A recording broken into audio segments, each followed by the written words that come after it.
at the end. Okay.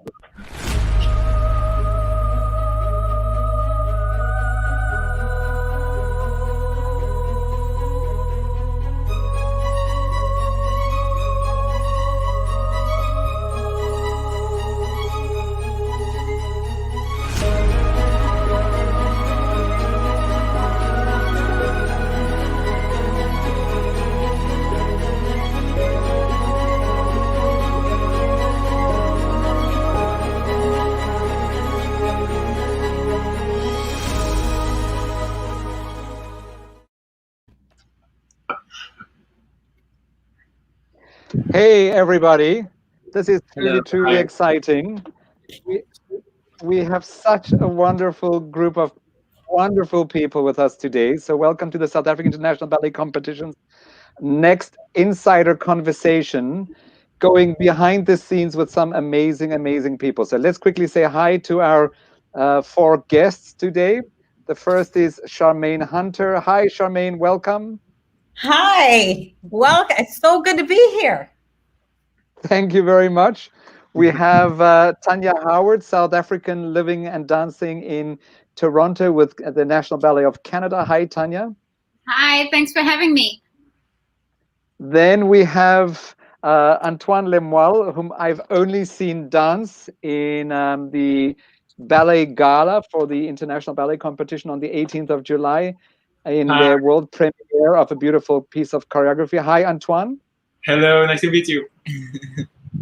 And then finally, South Africa's beautiful, young, gorgeous Leroy Mokgatle. Welcome, Leroy. Thanks for having me. Really great. What an amazing group of people. It's wonderful to see the group. And I just said before we started that in a way, it's almost 3 generations of beautiful ballet dancers. And so I would like to look at that. I like to look at the journey, the difficulties, the challenges that we've had to go through. I would like to look at COVID-19 a little bit, not too much. I don't like to focus on COVID-19 too much. Life goes on. And I would like to look at what is the future for each one of you, but also what do you think the future of ballet is?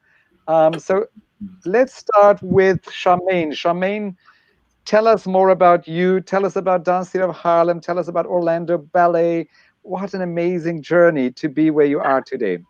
It's been, it's so funny. Life has a way of carving out its own path. You just have to know what it is that you want, and life has a way of just carving the path out for you. If you're not prepared, though, then you're going to go an entirely different route. You don't want to have to take the long route when you can take the direct route to get where you want to go to. But I started out at Dance Theatre of Harlem. Well, actually, no. Let's just go back from the beginning. I started at the Hartford Ballet School. And I started there through an after-school program, which is very much like what I'm doing here in Orlando Ballet. So I love the fact that my entire life has come full circle. But I started out, in an after-school gym, dancing around to Earth, Wind, and Fire with my junior high school gym teacher. And I say junior high school, so for a lot of us, that started late. So when I got into the Hartford Ballet, it's because the junior high school gym teacher saw something in me, and she enrolled me in the Hartford Ballet School. And I realized that I had to take classes with all these, little kids, right? And here I am, like almost a teenager. And then, so I had to do the quick route of learning really fast and making sure that I had all the information before I went on to the next level. But by that time, there was a summer intensive in New York at Dance Theatre of Harlem, and I saw the company maybe 2 months before that. I'd never seen a ballet company before. I'd never seen dancers of that caliber before. So when I got to see them and the curtain went up, that was it. I was like, wait a minute. They look like me. I want to do that. I didn't know that we can dance on our toes and, all the rest of that. It was wonderful. And so, we'll get back into that. But I went to the summer intensive. The Arthur Mitchell saw me in the summer intensive, and then I got a scholarship to come to the summer, to come to the fall. And then I became an apprentice in the company, and I was still in high school. So I ended up finishing high school while I was still learning. And then my first tour happened right after I graduated high school. Then I went to Italy, Israel, London, and the rest is history. And, here we are. I retired 27 years later and started doing a lot of other things. Worked with Cirque du Soleil. I worked a little bit with Celine Dion, and Texas Ballet Theater, and then eventually ended up here at Orlando Ballet, back to where my family is. And I started running the outreach program for Orlando Ballet. So when I see kids now in the gym, which is where I go to in the school, and they're running around and they're loud and they're like, "What you want?" And I'm like, "Yep, that was me." That was me. Yeah. And it's so important to have somebody like you be there for somebody like them. So that's really, really important. I love Tanya. Tanya, I met in 1990 in Port Elizabeth. And she was, I think, Tanya, were you one of the little bluebirds in the Bluebird of Happiness? Is that correct? In that ballet you were dancing? I can't remember. I thought I met you when we did Nutcracker and you were my Rat King. That could have been the next year. Indeed. So that was 1990. Yeah, absolutely. I don't remember.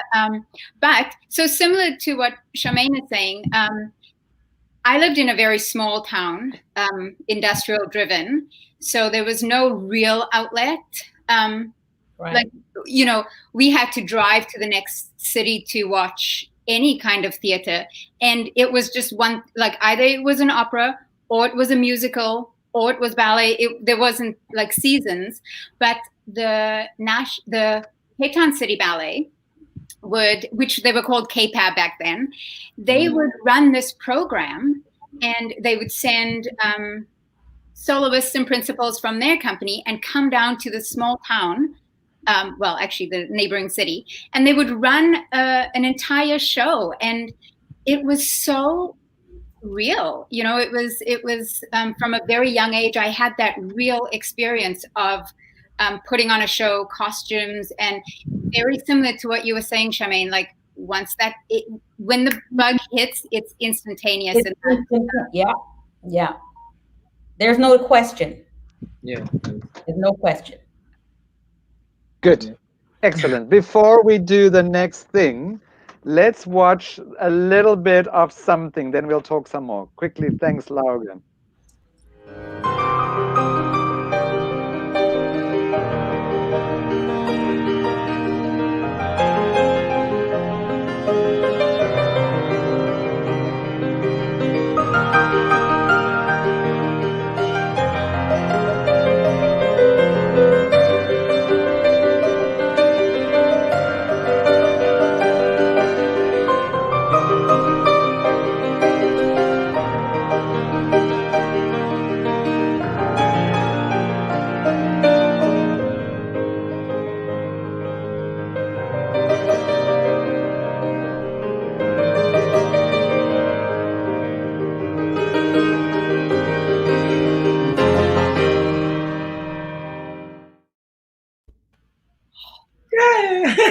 So, how absolutely wonderful was that? Beautifully choreographed and created by Leroy and Antoine. So tell us a little bit about that before you start talking about yourselves, boys. Well, where do we start? Actually, we were creating that during one of our productions here in Bejar. And we were not doing so much in the rehearsal. No. Yeah, true. Yeah, so we started creating it in the bag, and we just we just begin with a little sentence, a little phrase, and we saw that it was working well together, that we had the same kind of vibration, and we always had this in mind. And a few months later, everything went kind of faster, and everything was built really fast. And And it actually came by chance because as we finished the choreography, well, we were trying to finish it. Dirk already had asked us to show the choreography. Yes, because you posted a short section of it, and I just said, yes, I want that. I really, really wanted it. And I like the fact that we were having the panel discussions, and we're going to have the panel discussion about transgenderism and sexual fluidity and sexuality. And I just saw it and I thought, we're going to have it. You didn't finish it. I said, please finish it. And can we please have the premiere at the competition? And graciously, you both said yes. So it was just unbelievable. It was a lot of pressure. But at the same time, it was such a good thing for us because we had to do it. So we were really like trying. We were trying stuff. It was taking maybe a bit too long. I don't know. Yeah. And at one point, you came to us, and it was like, okay, so now we actually have motivation to get it done. And that was like everything went super fast, and it was like I think it was an amazing moment for us. Yeah, it was the best. Yeah. Perfect. So yes, go for it, Tanya. From that time when you were in the back of that rehearsal, did you already know you were going to be in Point Shoes? Actually, no. No, actually, I started rehearsing on flat. We were just practicing on flat. And then what was the transition? Actually, I just had to swallow everything because I was quite scared to put on point shoes since it's not something that's usually done. So I just literally swallowed my pride down, and I was like, I have to do it for the gala, you know. So I started rehearsing it on point, and yes, things worked. Funny, but he had been on point before. It wasn't his ever first time. He had posted before videos of him doing things in the street. You know, the social media is a wonderful thing because we see all of these amazing things happening all the time, and I watch and I see, and it's wonderful. So it was great to be able to kind of get an idea and remember that, like with Charmaine and like with Antoine, I had never met them in my entire lives before. But because we are in COVID-19, because we are in Zooming and these social platforms, here we are talking about ballet, and we have Frenchies, Americans, South Africans, Canadians, kind of whatever you are, all together, and it's just wonderful. I love that we can do that. So quickly, Leroy, tell us a little bit about your journey, and then we will speak to you, Antoine. But I also just quickly want to say hi to friends Angela Malan, who says hi and loves it. And hey, Angela. Exactly. So all three of you know Angela, and so that's fantastic. So Leroy, let's go with you. Well, I started my journey in South Africa. It started with doing this as an extramural activity. I mean, I've said this so many times in interviews, but I do have to say it again. And I didn't really want to do ballet, but it was the only thing that I was accepted in with all the extramural activities because the soccer wasn't working and the swimming wasn't working. So literally, the money would have been better. The money would have been better. Is all I can say. But yeah. I mean, one thing that attracted me the most was that it was just girls. So obviously, me being me, I always go to where no one is going, and I just want to try new things. And yeah, from there, I got a scholarship to the State Theater. They had a ballet school there, and we were working with SAIBC, like doing little parts as children, like in Nutcracker or like the little fairies, and yeah. And then from there, I went to Prix de Lausanne, a competition here in Switzerland. I got a scholarship for Dutch National Ballet Academy, which is now called European School of Ballet because there's some politics going on there. And then from there, I auditioned here at Bejar because my director had danced here. So I just came with him because he was teaching. And then little did I know it was actually an audition for me to get into the company. But yeah, and my journey is very short. I mean, it's only the beginning of it. So absolutely, you're on your way up. Antoine. Yes. I start ballet around 9 years old when in the north of France, thanks to my mom, because apparently I was like really moving everywhere. So she put me into ballet. And my first class, I was crying because there were only girls. Yeah. And because I don't know, I didn't feel like quite good, but apparently like the teacher was really like trying to push for my mom to keep me in the class. So I was really like trying to do my best at the end. And I was at this kind of level of being just for pleasure till I was 15 when I entered the conservatoire in Brest in the west of France. And there I met the first male ballet dancer who was my teacher. He was a former principal from the Ballet National de Cuba.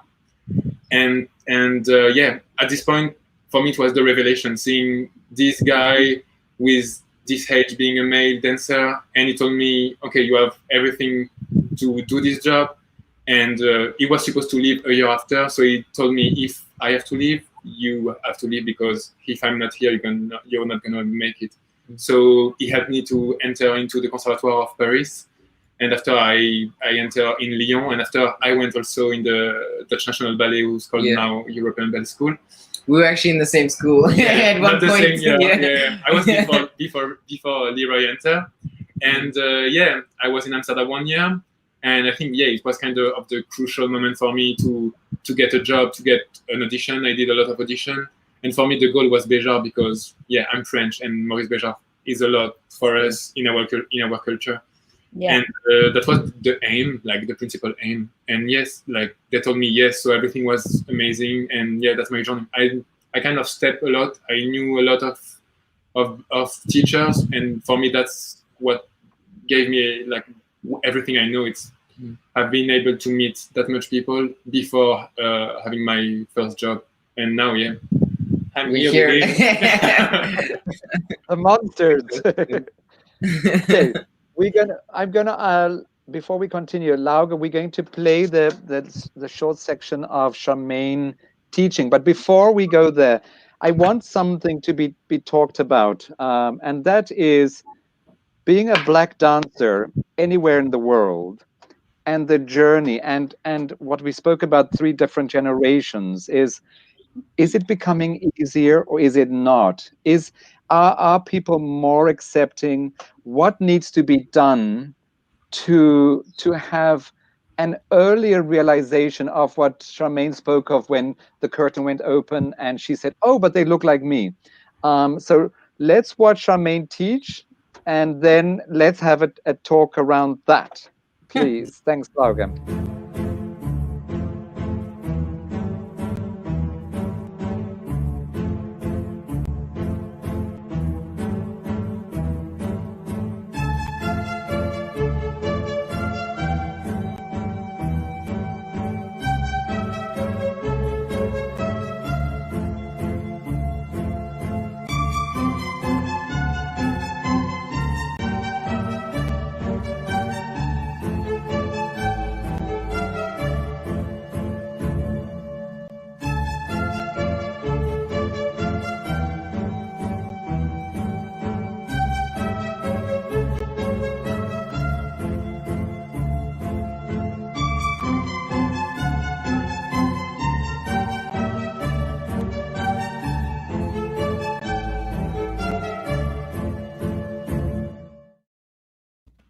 Wow.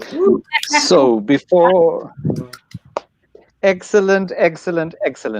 Just a reminder to our audience watching, please send us your questions. We will gratefully and gladly answer them. So having said that, let's talk, Charmaine, about the importance of teaching and making ballet accessible to as many as possible, and your journeys, and how to just turn it into something really, really special. Yeah.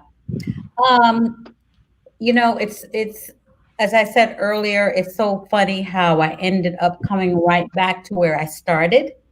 I know that when I got into this, it was an after-school activity. And so in the programs that I'm currently running, when I go in, I think back to the time when I was a child and how much energy we had. But when you're young and you're hungry for what you want, you're not aware of the obstacles that are there, right? You're just doing what you're told. You don't really say how you're feeling, and in most cases, people like myself, we're being young, you're not really aware of the hurdles that you'll have to go through, right? More in our case, our director was aware of the hurdles that we had to go through. So whether it was class or rehearsal, whatever the case may be, I'm very grateful for having had the lessons taught by Arthur Mitchell, because he knew what we needed to do or what we needed to be in order to knock down those barriers as we were moving and growing and expanding as a company.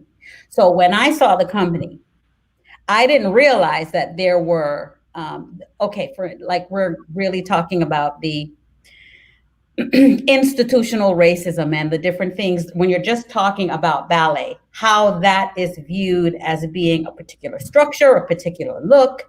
You have to fit into this mold. And the thinking is kind of the same way. And now we're going through dance and we're changing the narrative. We're trying to change the narrative and break open the mold so that it is more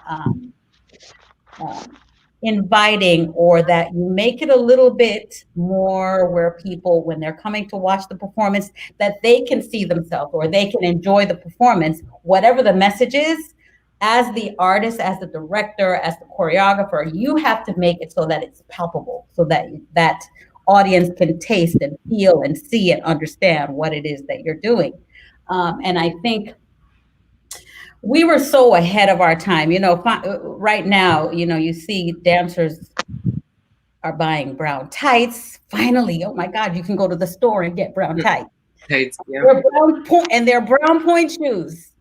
Now, we're talking 50 years later, it's finally become a thing. So I know I'm not just speaking for myself, but the dancers that came through Dance Theater Harlem under Arthur Mitchell, we represented something larger than ourselves.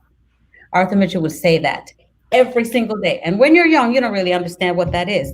As you grow older and you're traveling through the world and you're understanding what even just booking us, what that meant. There were certain theaters that we would go to, certain tours. We were doing Serenade, Four Temperaments, and a lot of the classics, but the producers or the people that were booking us, what they wanted to see was Dougla. That's the West African and Hindu piece that we do. And it's a lot of African movements. And, we'll do Four Temperaments, we'll do Serenade, and then we'll close the program with Dougla. So that meant that our rep was not just classics. It was also African. It was also jazz. We did everything. There wasn't anything that we say, oh, well, we don't really do that. No. Yeah, the director knew, in order to get into the door, we had to do Dougla. But once you got in the door, shell everything out. Yeah. Put those point shoes on, but it's not going to be pink because your skin is not pink. The branding was brilliant. Absolutely. It really was. Brilliant. That was 50 years ago. It really was. 51 now. Because I remember sitting in South Africa thinking you could go to Dance Theater of Harlem or you could go to New York City Ballet. And it wasn't because I looked like either one of those people. In my mind and the way you presented yourself to me, it was the same. Yeah. It was really I just thought it was a costume thing. And there were only 2 ballets that I ever saw on TV as a kid. 2. One was Bolshoi. It was too long. I tried to tape it on VHS and I ran out of space. Ran out of tape. and one was Ballet Creole's Giselle. Yeah. That's it. Yeah. That's what I saw on TV the entire time. And I just thought that was the costuming. Like it, and I must just go back. I must go back and say that picture of you in Firebird is I know. literally iconic. Yeah.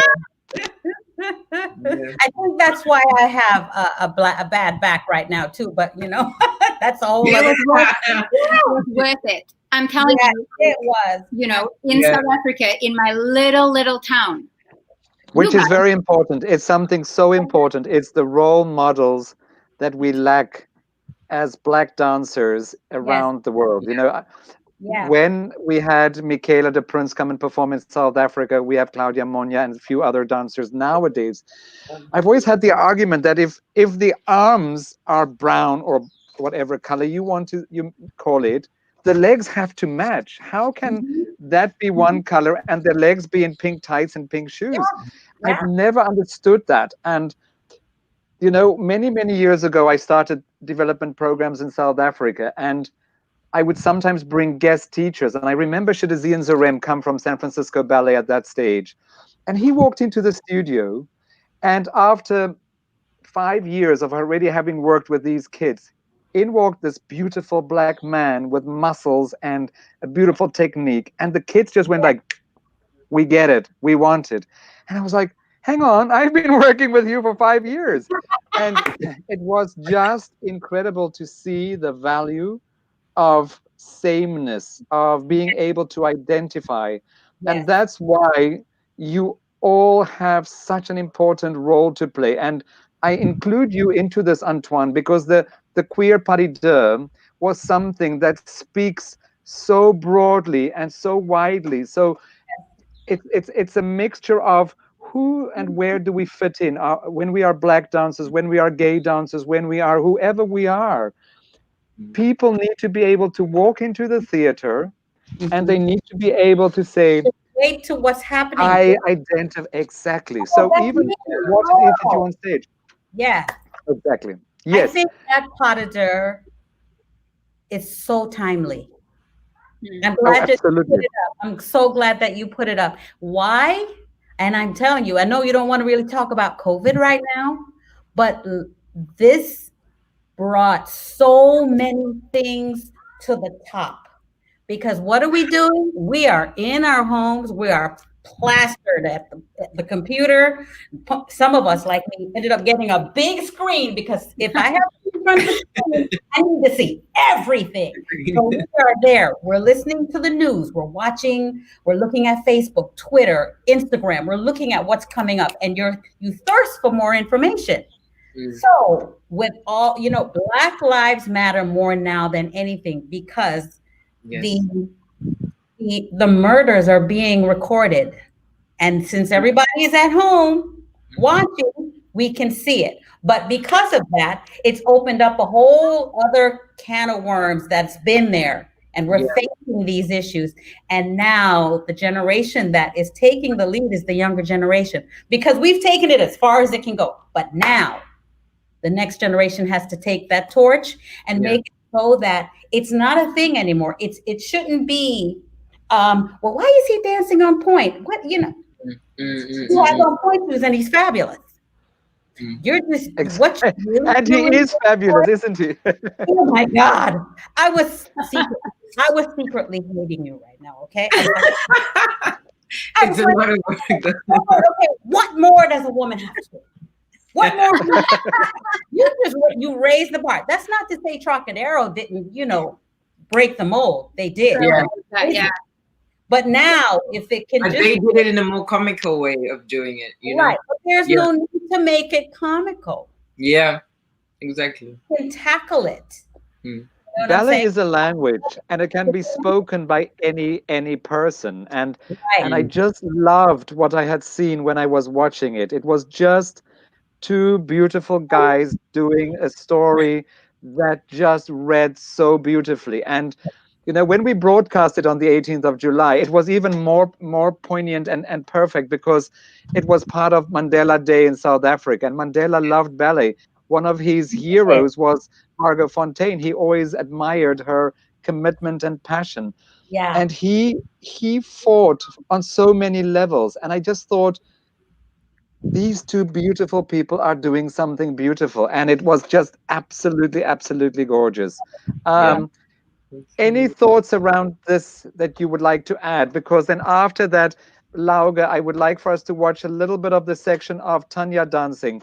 Okay. But let's just quickly get some input from Antoine and Leroy. Yeah.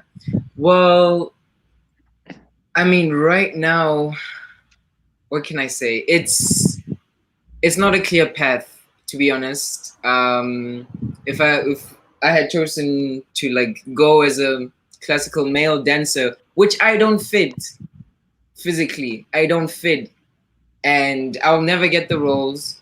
And I've always No, you adored. no, you won't. No. That's what I'm saying is about changing the narrative, Yeah. because if you're speaking that way because you're looking at ballet the way that we've always seen it. Seen it, of course. Yes. Yeah. So you can't say that anymore. Completely, 100%. You can't say that anymore. And as a director, you have the difficulty because you're Exactly. looking at creating a show and you're Yeah. thinking, typically this is what it would have looked like, and you Right. have to go, but it doesn't have to look like that. Right. He doesn't have to be the gesture. He could Yeah. be the prince. Right. And does he have to be the prince? And when he's doing the prince, does he have to look like something? And yes, sometimes we feel historically it is necessary, but if we keep it like that historically, we will be repeating the mistakes of the past and perpetuating the mistakes of the past. So Exactly. this is why it's really a great time to be in at the moment. Yeah. I mean, if you thought about how when we did Giselle, our Giselle wasn't in Russia. Our Giselle was in Louisiana. Mhm. Yeah. We took the story and just placed it somewhere completely different. Our prince was African American.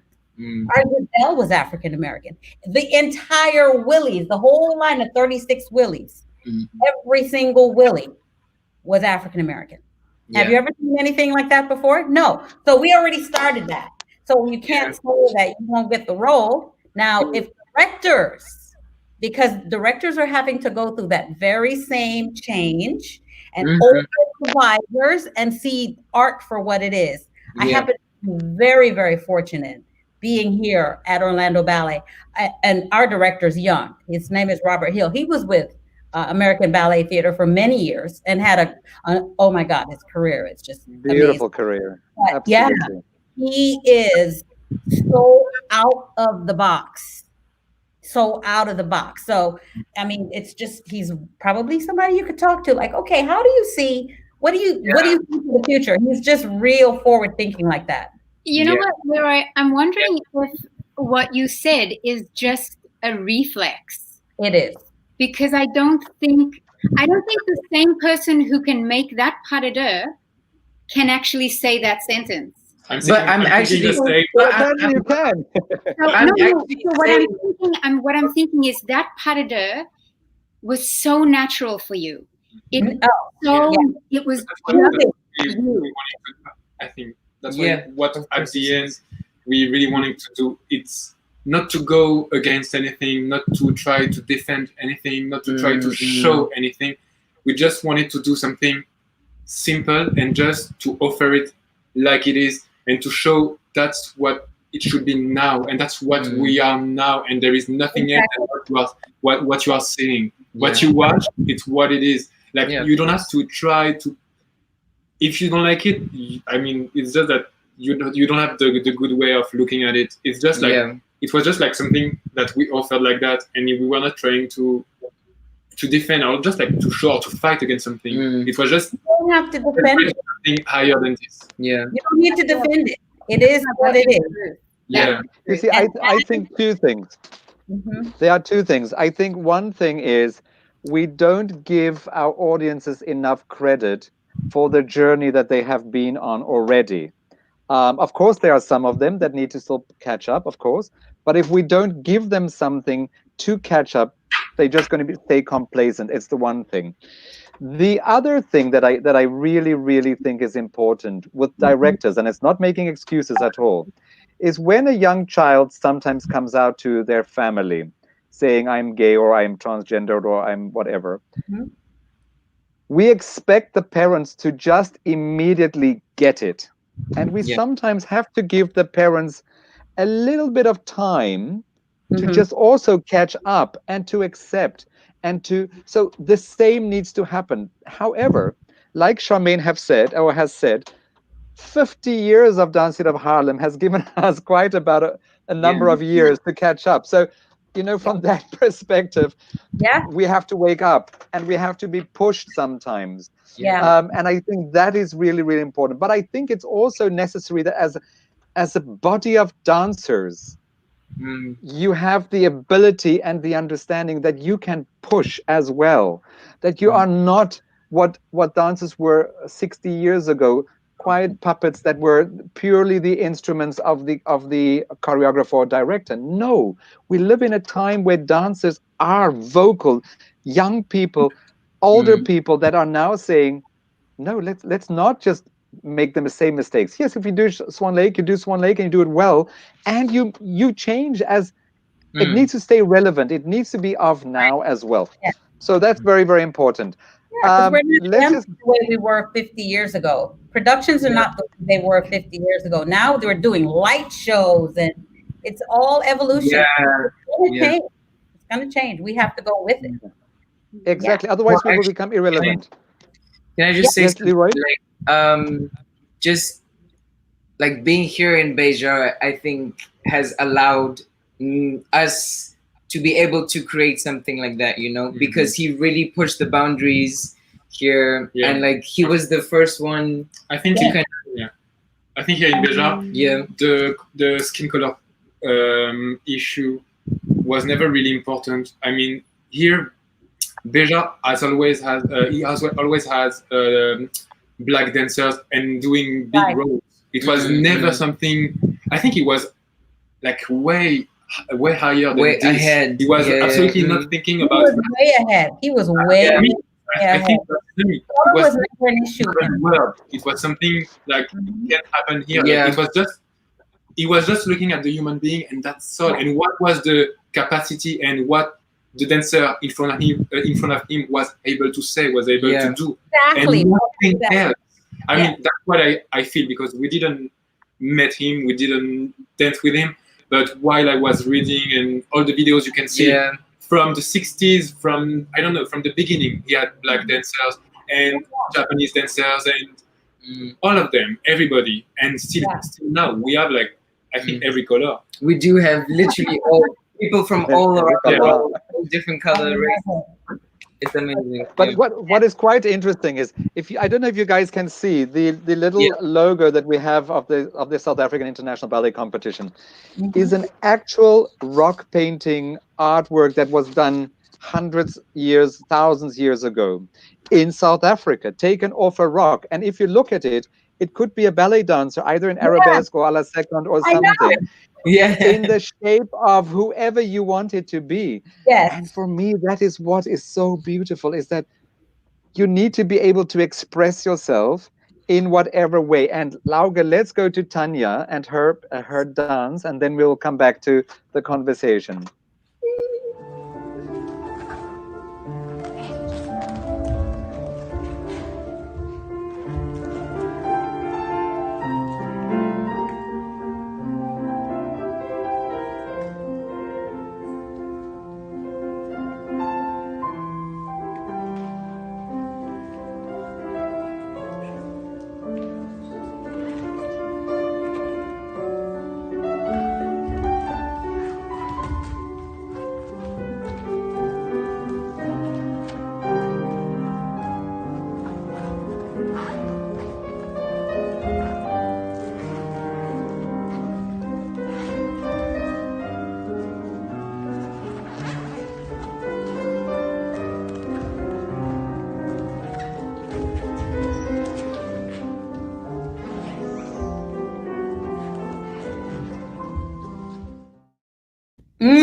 I love that.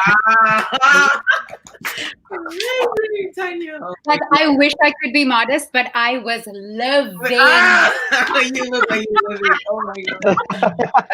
There is no time for modesty. That's right.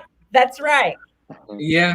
That was I, beautiful. I do, thank you. I do just want to go back and say that, so during this whole sort of downtime, I won't call it COVID, when we've had all this time to reflect, the National Ballet actually of Canada went through a lot of racial confrontations, and it made me just reflect on all, and I was like, did I get that part because of this? Did I get, why, and it was so interesting when Leroy said soccer didn't work out for him, swimming didn't work out, so he went to ballet. Like it, and ballet was the one thing that worked out. And it's so backwards the way it is now, because people are saying, oh, the ballet world never accepted me. And there was something that happened in South Africa, and these key people, which I agree we need to now be those key people for the next generation. That's right.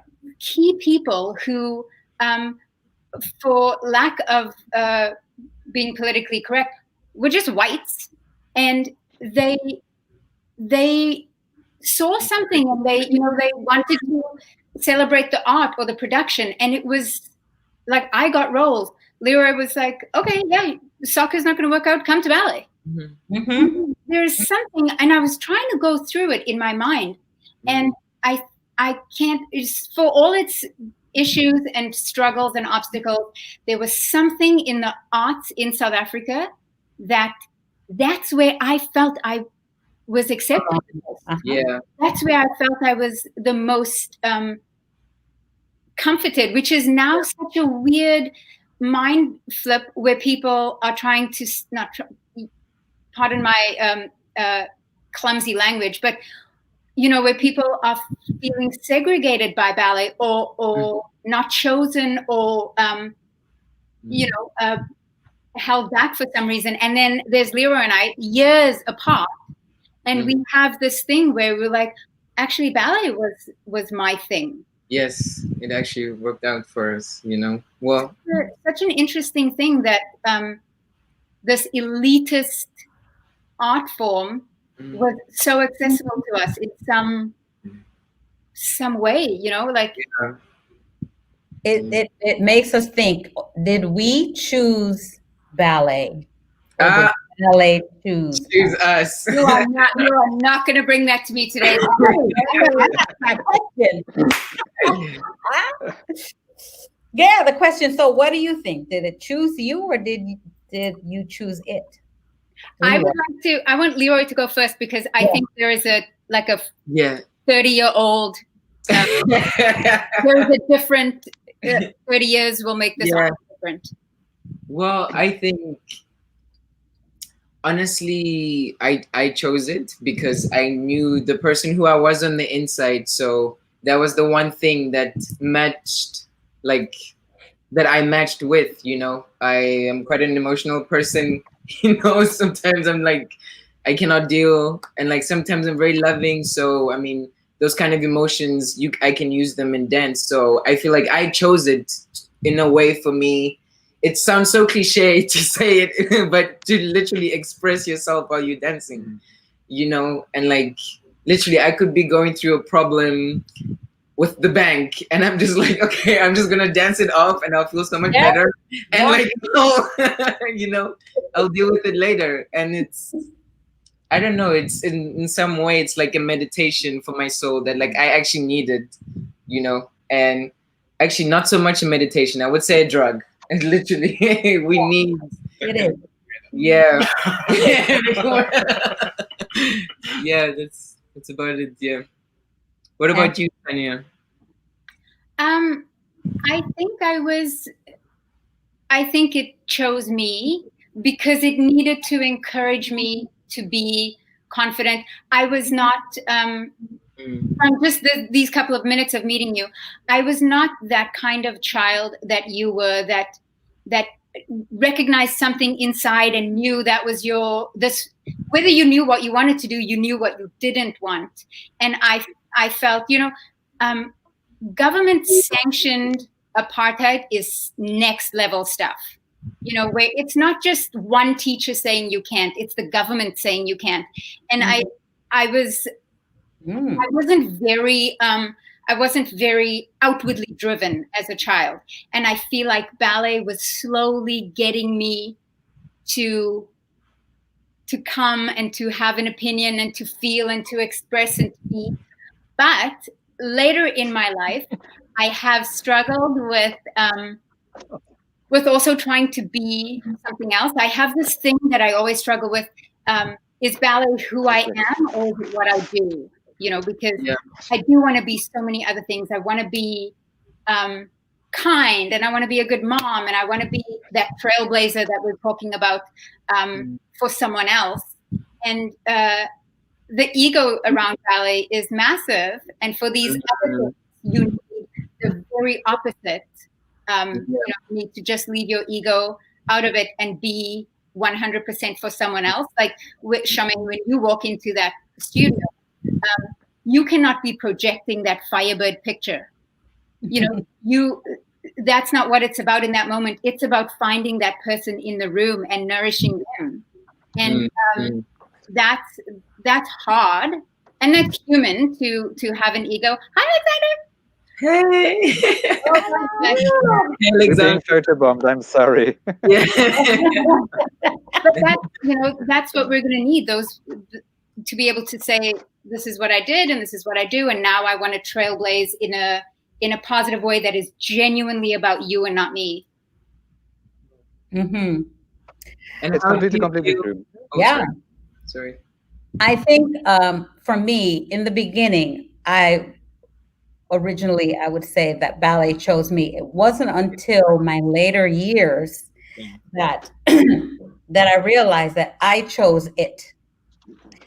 Because every time, you dance and you're doing it, and there are those days where you're just like, why did I choose this? You're not making millions of dollars. You're not making millions of dollars. You're not living in this big house. We're living, if you had to choose to have the big house and the cars and the this and the that, or to be a dancer with very little, but your core is ecstatic. Nothing else is going to replace that. Would you rather have the things, or would you rather have that you can't replace? Do you know what I'm saying? You can replace the stuff, because look at what's happening right now in Louisiana. We're having a major storm over there, and houses are getting blown over. It's crazy. So all of that can go like that. But the love for the art, it's in you. You can't take it.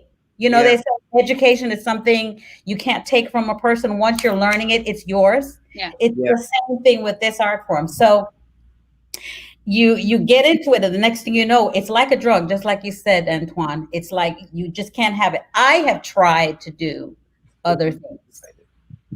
And whether it's being a manager or I've worked in other, I started as an entertainment manager. I ran different entertainment for hotels and all the rest of that. And for some reason, I felt like a fish out of water doing that. Although it was still entertainment, I felt like it was a fish until I got back in the studio and I was working with dancers. And that's when I realized, you know what?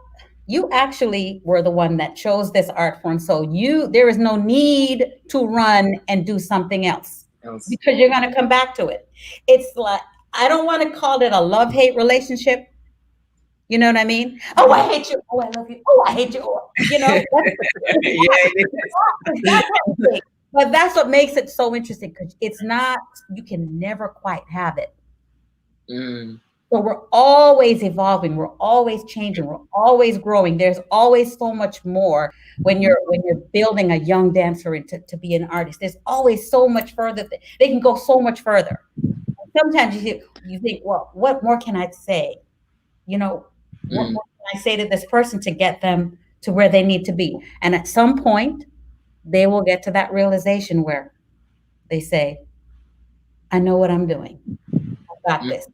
And then they create their own artistry and bring all of that. I know that you felt that moment when you were building that pas de deux, right?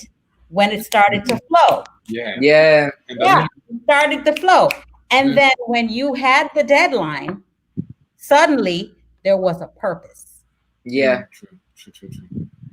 Right? And this brings me back to something you had said earlier, Tanya, and I think it's so often flippantly said, and I'm not saying that you had said it flippantly, but it's so often flippantly said that you guys are the new torch bearers Yeah. for the art form.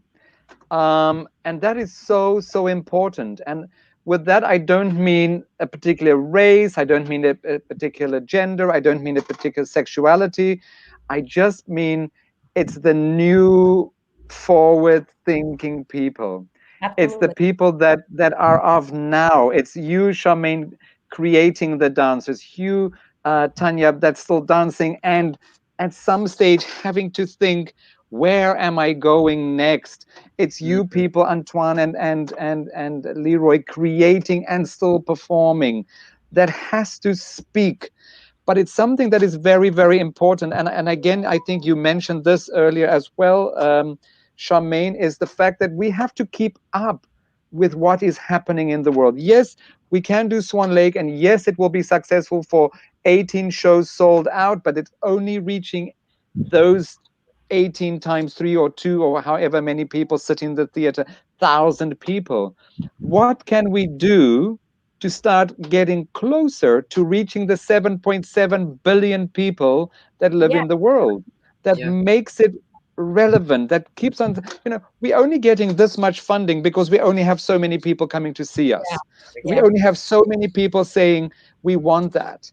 No, we have to start saying, I did an interview today for a financial newspaper, and I said, we need to get the man on the street to understand that the arts are not the cherry on top of the cake.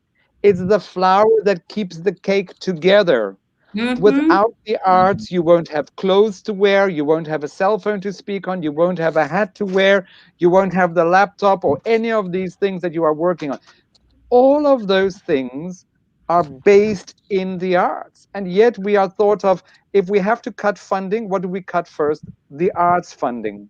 Yeah. If we have to, so that has to change in the way that we talk. And I keep on saying this. If you've listened to some of my other interviews, this is what I keep on saying. It's my little mantra, saying we have to repackage ourselves, whether it's ballet or jazz or contemporary or hip hop or whatever it is that we are doing. In our case, in particular, it's classical ballet. But it needs to be packaged in a way like you two guys have done with your pas de deux. By Mm-hmm. having done that pas de deux in that particular way, it Mm. broke so many previously preconceived Mm-hmm. concepts of what it needs to be. By Yeah. Exactly. being a black dancer, by being a mixed race dancer, by being whatever dancer, you are doing that already. But then you need to have clever marketers, packagers, spokespeople that Mhm. starts permeating into a much broader, wider audience. So Yeah. that is what you guys are having to do, and that is your responsibility. It's a tough responsibility, but it's a great responsibility because you should not be looking at the boundaries. You should be looking at how do we push out those boundaries. But the thing is that you, as you said earlier, the very first thing when funding is limited, the very first thing that they cut is arts in school. We can't, that Mhm. is just as essential as math, science, whatever. It Mhm. starts from pre-K. Mhm. If you're Absolutely. raised with it, then you find how you need it, how much it's needed in your life, right? If it's introduced at age 4, like remember we used to have Bugs Bunny, and I don't know, you might not know. I forgot for a minute. Remember we had Bugs Bunny back in the day? What was playing? What music was playing during all of the Bugs Bunny episodes? Classical music, Mm. right? They would take, the Barbara and Seville.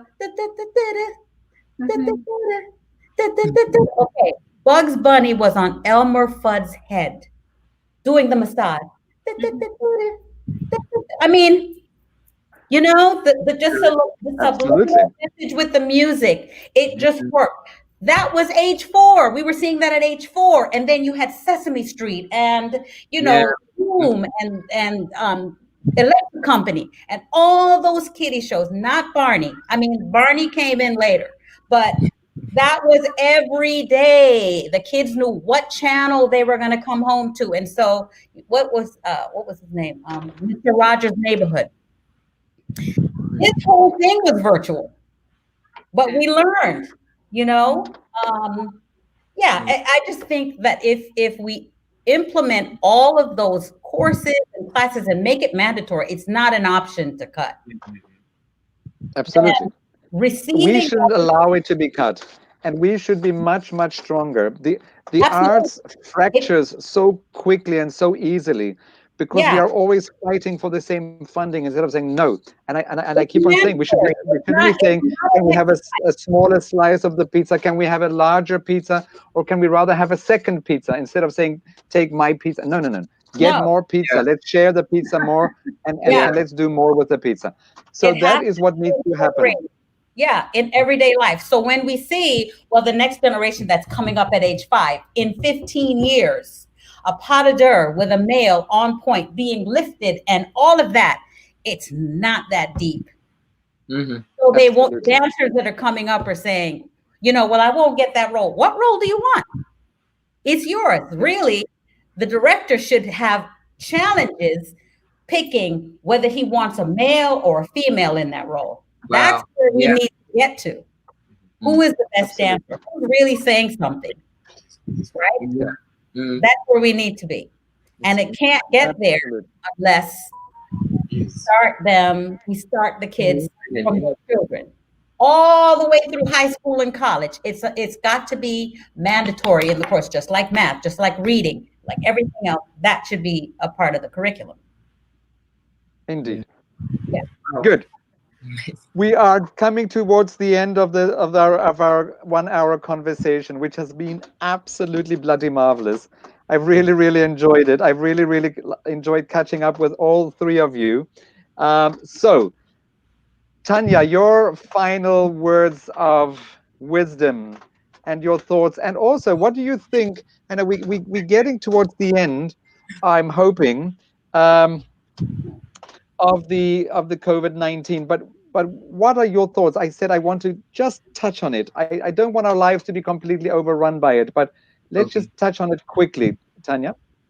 I don't know where this leads. I don't know how much the digital age takes over, because rewind an hour, we were talking about that magical moment of it being live. So that part I can't talk to, but I do hope that ballet companies and people, like, before March, I was not washing my hands properly.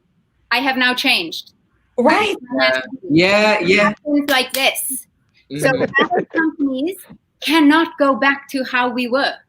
Right. We cannot make decisions based on historical. We usually do it like this. It usually. You were not washing your hands properly before March. Here you are, a new hand washer. We cannot go back to how it was. Mm-hmm. Yeah. No, it can't be. So that's my nutshell. That's a great one. And Leroy, your thoughts? Okay, I mean, for the newer generation, I think it's really hard to be in this situation. I mean, our careers just started, and we just have such a big challenge to go through, and not having to perform. And this is really hard. Are you back in the studio? Yes. Yeah, we're back in finally. The studio. And when will your first performances happen? In Lausanne here. We cannot move. We cannot do any trips. Like we cannot. So it's gonna be here. That's nice because that's our audience too. That's where the ballet is located, and so it's nice for them. And I can think of worse places to be caught up than Lausanne. That's also true. Yeah. But I think, as Tanya said, like, it's never gonna be the same, really. No. But I'm pretty sure culture is gonna have a lot more importance after that, because maybe the government doesn't want to put the money where it should be, but the people, I think everybody kind of understand that we are living through art. Everybody was trying to paint, to draw, to sing, to dance. Like everybody was trying to to be closer to the family, to write, to read. I mean, everybody was doing this all the time, so that's a need, and we understood that was maybe like the main part of what we should do, instead of maybe working in the offices and doing. And I don't know. I hope people gonna just connect with this really strongly and go back to the theater even more than what they were used to. That's my best wish. Yeah. I don't know. Let's hope that it comes completely 100% true. Charmaine, your last thoughts. Wow, my last thought. I have all the faith in our next generation, because the creativity and energy is going to come from them. And because they're so forward thinking anyway, and they just really don't realize that they are, theater is going to change, and it's going to meet more massive. The audience is going to be more massive.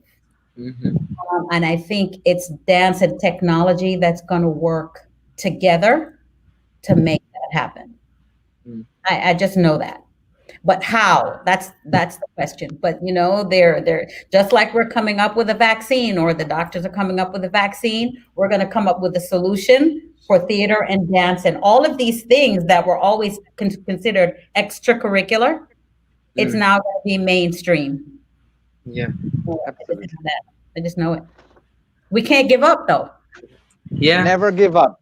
No. My little other mantra: never give up. So, Tanya, Antoine, and Leroy, I hope that in the next ballet gala hosted in South Africa, we will have you performing. I really can't wait. And Charmaine, in the next competition, definitely to have you on our jury. I cannot wait to have you in South Africa and to share all of that passion and energy. Guys, thank you so much. You have been amazing. I love all three of you, all four of you. I count badly, apparently. And I look forward to seeing you soon in South Africa, or somewhere on a stage or in a studio very soon. Thank you very much. Thank you, so much. And thank you all our people watching. Ciao. Nice meeting you guys.